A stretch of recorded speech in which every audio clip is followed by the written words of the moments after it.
किसी भी व्यक्ति के दांत बहुत ज्यादा खराब हो चुके हैं, यानी कि बदबू आती है मुंह के अंदर से, पायरिया जैसी बीमारी आपको हो चुकी है, या फिर दांतों में बहुत ज्यादा गंदगी जमा होने लगी है, बहुत ज्यादा व्हाइट व्हाइट से कुछ उसके अंदर परते से होने लगी है, दांत बहुत ज्यादा पीले होने लगे हैं, या फिर आपके मसूड़ों के अंदर भी काफी सारी दिक्कत हो रही है, जैसे उसके अंदर सूजन आ रही है, खून आ रहा है, मवाद निकल रहा है, या किसी भी प्रकार की गठान वहां पर बन रही है, तो आपको सतर्क होने की आवश्यकता है। जब हमारे मुंह के अंदर इस प्रकार का संक्रमण होता है तो बहुत सारी दिक्कतें हमको होने लगती है, यानी कि हम खाना सही ढंग से नहीं खा पाते हैं, सांसों से बदबू आने लगती है। कई बार ऐसा होता है कि हमारे पास कोई व्यक्ति बैठा होता है तो उसे भी स्मेल आती है। तो हमेशा हमारे दांत जो होते हैं वो हमारे चेहरे पर सबसे पहले हमारे अट्रैक्शन का काम करते हैं। तो हमें क्या करना होता है कि हमारे दांतों को बिल्कुल साफ रखना चाहिए, पीला नहीं रखना है, उनको गंदगी से भरा हुआ नहीं रखना है, और मुंह से बदबू बिल्कुल भी नहीं आनी चाहिए। अगर आप थोड़ा सा केयर करते हैं अपने दांतों की तो इस प्रकार का संक्रमण नहीं होता। जैसे कि हम जानते ही हैं कि जिस तरह से पूरे शरीर को अंदर से डेटॉक्स करने की आवश्यकता होती है, उसी तरह से मुंह की साफ सफाई करने के लिए हमें मुंह को भी कभी कभी डेटॉक्स साफ सफाई करनी चाहिए। उसके लिए कई तरह के पानी बनाना मैं बताती हूँ कि आप कुल्ले कर सकते हैं, जिससे कि आपके दांत पूरी तरह से स्ट्रोंग रहे, मुंह से बदबू ना आए। अलग अलग तरह के पानी बना करके आप अपने मुंह की सफाई कर सकते हैं, क्योंकि मुंह की सफाई ना होने के कारण ही हमारे पायरिया जैसी गंभीर समस्या होने लगती है, दांतों में सड़न होने लगती है, बदबू आती है, और भी कई तरह के संक्रमण होने लगते हैं। तो आपको इन सबसे बचने के लिए तो पहले एक रूल बनाना होगा कि सप्ताह के अंदर 2 दिन में अपने मुंह की सफाई करूंगा।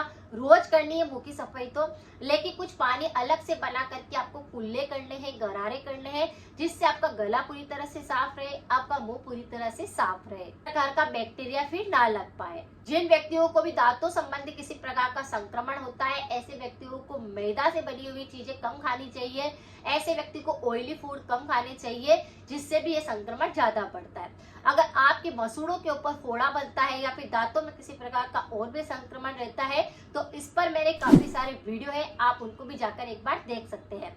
अगर किसी व्यक्ति के थ्रोट इन्फेक्शन बहुत ज्यादा होते हैं तो इस पर भी मेरे काफी सारे वीडियो है, एक बार आप जाकर जरूर चेकआउट करें। मैं कमेंट में पिन कर दूंगी प्लेलिस्ट को, ताकि आप उसे आसानी से देख सके। आपके दांतों में किसी भी प्रकार का संक्रमण हो रहा है, जैसे कि दांत बिल्कुल पीले हो चुके हैं, मसूड़े पूरी तरह से खराब होने लगे हैं, लाल होते हैं, सूजन आती है, मवाद निकलता है, किसी भी प्रकार का आपको संक्रमण है तो रोज आपको एक मंजन बना करके अपने दांतों पर उसे मसाज करना चाहिए, मसूड़ों की मसाज करनी चाहिए। ये मंजन बिल्कुल होममेड है, ये मैं घर पर भी अपने लिए भी बनाती हूँ, अपने परिवार के लिए भी बनाती हूँ, और एक डिब्बे के अंदर भर करके रख देती हूँ। इससे आपके मसूड़े पूरी तरह से स्ट्रोंग होंगे। और आप देखते ही होंगे कि बच्चे होते हैं, उनको भी इस प्रकार के दांतों संबंधित काफी सारी बीमारियां होती है, जैसे उनके दांतों में दर्द होने लगता है, उनके दांतों में से खून निकलने लगता है, और भी कई तरह की बीमारियां बच्चों के दांतों में देखने को मिलती है। लेकिन आप बच्चों को भी इस मंजन को करवा सकते हैं। सोते समय आप बच्चों को मंजन दे दीजिए, वो अपनी उंगली से उस मंजन को कर लेंगे। आप भी रोज रात को सोते समय पर अपने मसूड़ों की इस मंजन से मसाज कर सकते हैं। ये बिल्कुल नेचुरल तरीका है और इसे बहुत ही आसानी से हम घर पर बना सकते हैं। तो चलिए देखते हैं कि इसे कैसे बनाना है। कुछ सामग्री की आवश्यकता रहेगी जो कि बहुत ही ज्यादा नेचुरल है, हमें घर पर ही मिल जाएगी। पहला है नीम की छाल। नीम की छाल का प्रयोग हमें यहाँ पर करना है। नीम की छाल आप ले आइए और उसका पाउडर आप तैयार कर लीजिए और उसे छान लीजिए, बिल्कुल बारीक उसका पाउडर निकाल लेना है। उसी के साथ में आपको 8 से 10 लौंग लेने हैं और उसका भी पाउडर बना लेना है बिल्कुल बारीक, और उसे भी आपको एक तरफ कर देना है। तो लेना है सेंधा नमक। सेंधा नमक को भी आप थोड़ा सा जमा हुआ अगर सेंधा नमक है तो उसका पाउडर तैयार कर लीजिए और उसे भी एक तरफ कर दीजिए। अब आपको यहाँ पर चाहिए आधा छोटा चम्मच हींग पाउडर। हींग पाउडर जो हम हमारे रसोई में मसाले में बघाड़ लगाने के लिए उसका प्रयोग करते हैं, वही छोंक लगाने के लिए जो हींग का प्रयोग होता है, उसी हींग को आपको लेना है। तो सबसे पहले आपको क्या करना है, 2 चम्मच नीम का पाउडर ले लेना है, नीम की छाल का पाउडर ले लेना है, 1 चम्मच आपको लौंग का पाउडर ले लेना है, आधा छोटा चम्मच आपको सेंधा नमक मिक्स कर लेना है, और आधा छोटा चम्मच ही आपको हींग पाउडर मिक्स कर लेना है। चारों को अच्छे से मिक्स करके आप एक डिब्बी के अंदर भर करके रख सकते हैं। यानी पहली चीज हो गई आपके नीम की छाल का पाउडर, सेंधा नमक, लौंग का पाउडर और हींग का पाउडर, चारों को एक डिब्बी के अंदर मिक्स करके रख दीजिए। रात को सोते समय थोड़ा सा सरसों का तेल अपने हाथ पर लीजिए और उस पाउडर के आधा छोटा चम्मच अपने हाथ पर उसमें डालिए उसे अच्छे से मिक्स करिए और अपने दांतों पर, अपने मसूड़ों पर उसे अच्छे से लगा करके उसे मसाज करिए।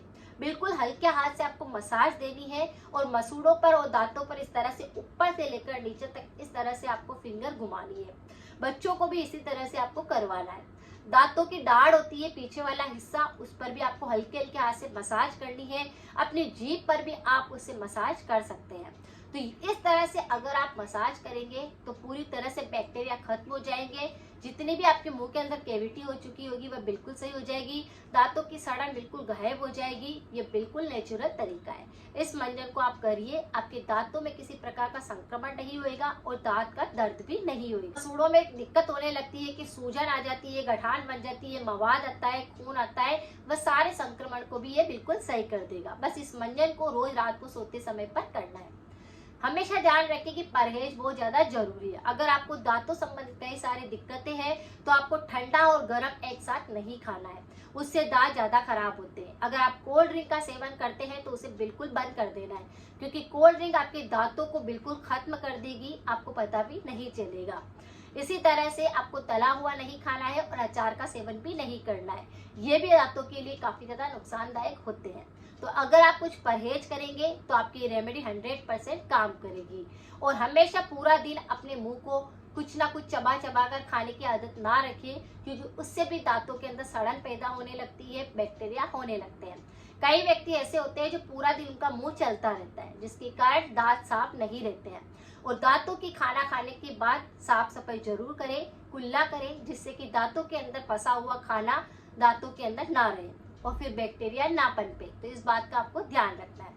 अगर आपको लगता है कि जानकारी कुछ यूजफुल रही है तो सभी के साथ जरूर शेयर करें। मिलते हैं फिर नेक्स्ट जानकारी के साथ में। Thank you so much.